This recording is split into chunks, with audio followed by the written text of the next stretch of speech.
Edhe një seancë tjetër me epilogun e njëjtë. Të mërkurën për të 30-ën herë ka dështuar konstituimi i Kuvendit të Kosovës, sërish ngërqeshte tek votimi për formimin e një komisioni të fshehtë për zgjedhjen e kryeparlamentarit. Propozimi mori vetëm 53 vota nga 93 deputet që ishin të pranishëm në sallë, andaj si rëndom seanca u shty sërish për të premten në orën 11.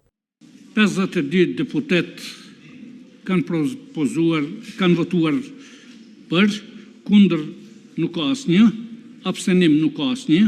Nuk kemi korum, atëherë ndërpritet seanca dhe shihemi me 13 qershor në orën 11.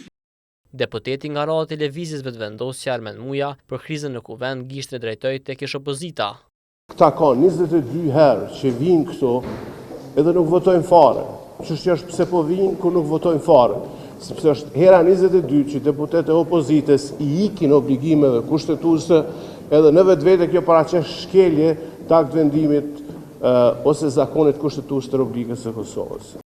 Por ish opozita fajnja edhe partisë fituese të zgjedhjeve për ngërshim politik. Kryetari i PD-s Memri Krasniqi kërkoi nga vetëvendosja ta ndryshojë emrin e kandidatit për kryeparlamentar në mënyrë që t'i hapë rrugë konstituimit të Kuvendit.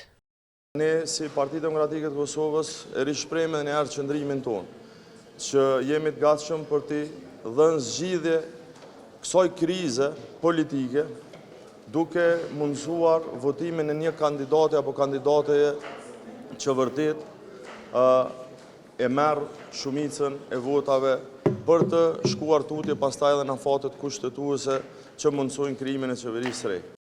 Kurse deputetja nga Lidhja Demokratike e Kosovës, Jehuna Lushaku Sadriu, tha se vetëvendosja nuk po tregon urgjencë për konstituimin e Kuvendit, ndërsa foli për propozimin e partisë së saj për një qeveri gjithëpërfshirëse që do ta prezantojnë të njëjtën para gazetarëve.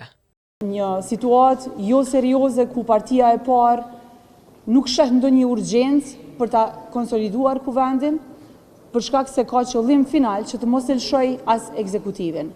Ua kujtoj që 17 deputet kanë dhënë betimin dhe njëkohësisht janë në zyret e qeverisë së Kosovës.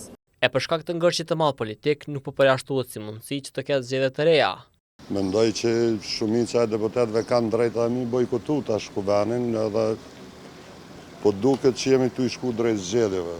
Do të tash se kur do të merr epilog të shohim, por edhe vendimi i gjykatës kushtetuese që pritet del shpejt mund t'i jap një drejtim të caktuar.